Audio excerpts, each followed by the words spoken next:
I hope you can see my slides and hear me perfectly. Great, yeah, so today I'll be talking about ArchEnemy, removing scattered light artifacts from gravitational wave data. Sorry, my name is Tolley. I'm at the Institute of Cosmology and Gravitation at the University of Portsmouth, and I work with the LIGO Scientific Collaboration on things like this. So I'll just start with an introduction on how do we detect gravitational waves. I feel like it's always the thing you do with these talks. So first we use a technique called interferometry. So we start with a Michelson interferometer. This is a very basic view of a Michelson interferometer. You have a laser which fires its powerful beam at a beam splitter, which splits it in two directions perpendicular to one another at two mirrors at the end of these arms. So the beam splitter adds a 90 degrees phase shift to one of these arms. So when they recombine after reflecting off the mirrors, we should see total destructive interference at this photodetector output.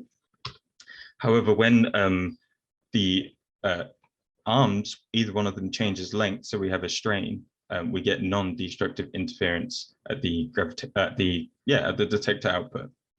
So this strain can be caused by a gravitational wave coming through, or it can be caused by something else like the photons from the laser taking longer than they should to arrive back at the beam splitter. So you might be asking yourself, okay, so we can see these gravitational wave signals in the data now. How do we actually search through the data for those signals? And we've got years worth of data at this point. We use a technique, a signal processing technique called matched filtering. So here's the example that I'm going to use. This is GW 150914, which was the first gravitational wave detection in 2015. So we take the data from either one of our detectors that period in time, and then we take a known waveform template of the signal that we think it is in the data. So this is just generated with our understanding of GR. And then we do what's called a matched filter between the template and the data. So this is a view of how you can do it. You can overlap the template onto the data and kind of drag it through time. And what that should tell you is the signal to noise ratio time series output, where any peaks in this SNR time series indicate that we found the signal, the template within the data.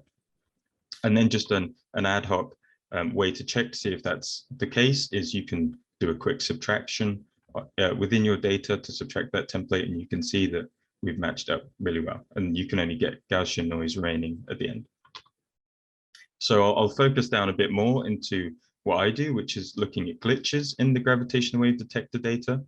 And we kind of are looking at these glitches because of a few properties that they can do. So these are non-Gaussian glitches. They're not just Gaussian noise in the background of the detector. And they can do certain things, like glitches can look like gravitational wave signals, like this blip glitch here, or glitches can obscure gravitational wave signals. So this is GW 170817, which is the first binary neutron star detection.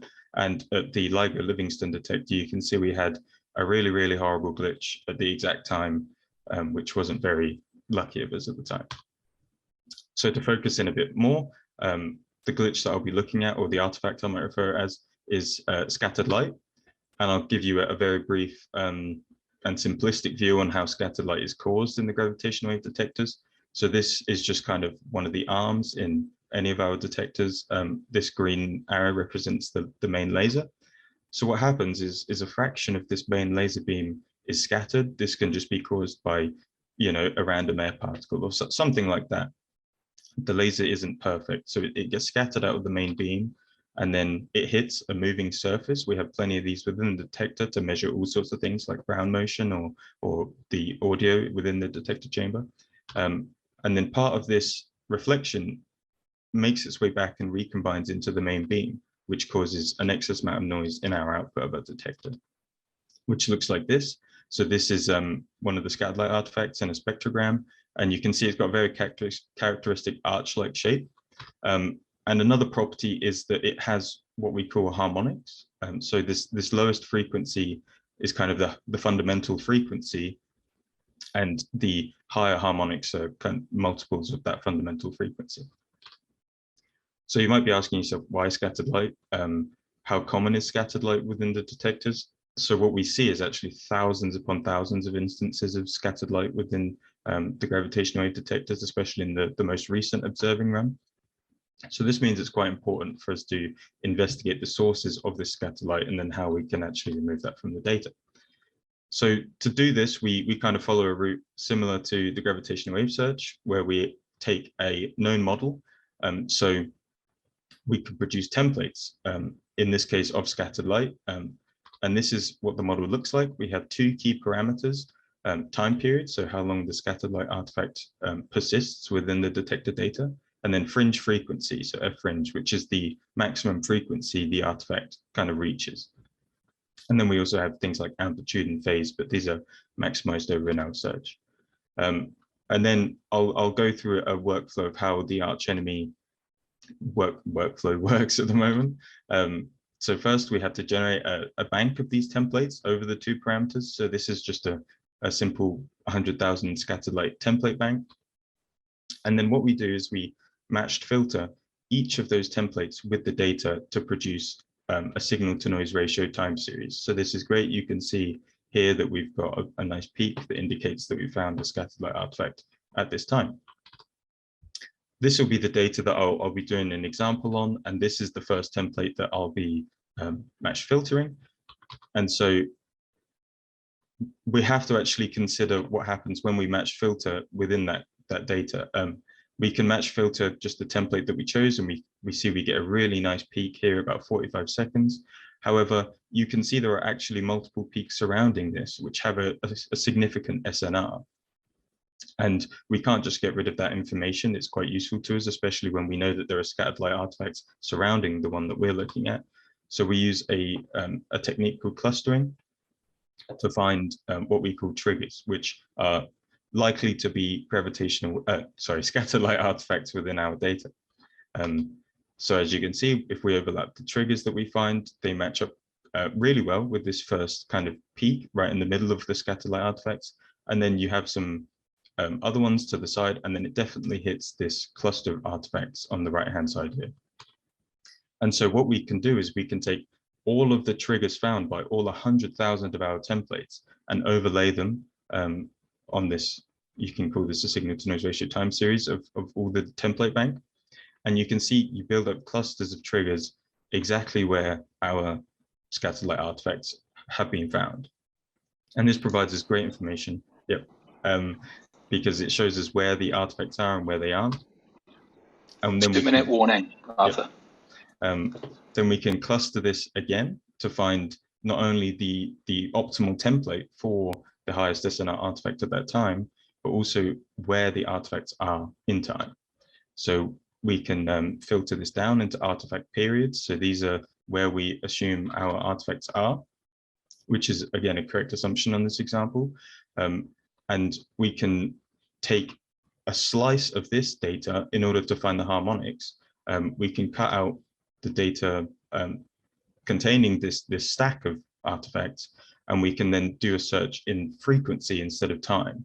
So if we take all of the signal to noise ratio peaks from all of the templates for that period of time and look at the fringe frequency of the templates, we can plot this very horrible looking plot here, but our clustering algorithm works again. So we're clustering 3 times and we managed to find the harmonics as well at the same time.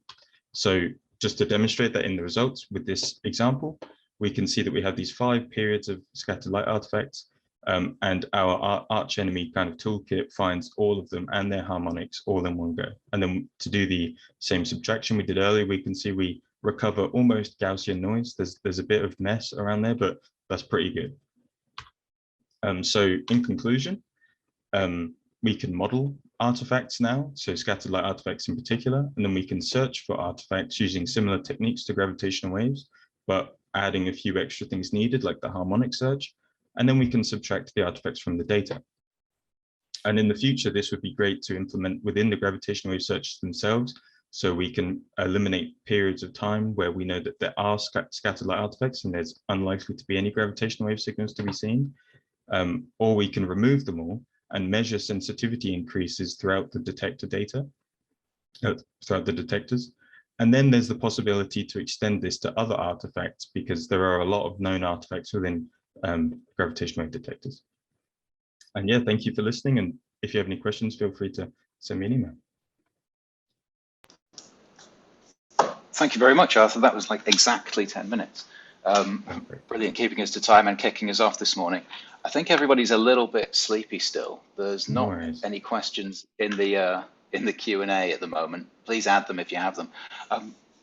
There's a hand up from Christopher. Hi, yeah. So as a host, I can't ask Q&A. I'm afraid, so I'll jump in. So have you considered doing maybe something more like parameter estimation and less like a search? So stochastically sampling with memory or something to, once you have a trigger, to try and match the time and frequency rather than doing one dimension at a time. I actually haven't considered doing that. I'm quite familiar with the parameter estimation kind of workflow, but no, I haven't considered doing that, but maybe that'll be something to look at in the future. The only thing I know is that parameter estimation is quite slow. And if we have thousands upon thousands of scattered light artifacts, it might not be, I guess if you're doing it over 2 parameters, it won't be that slow.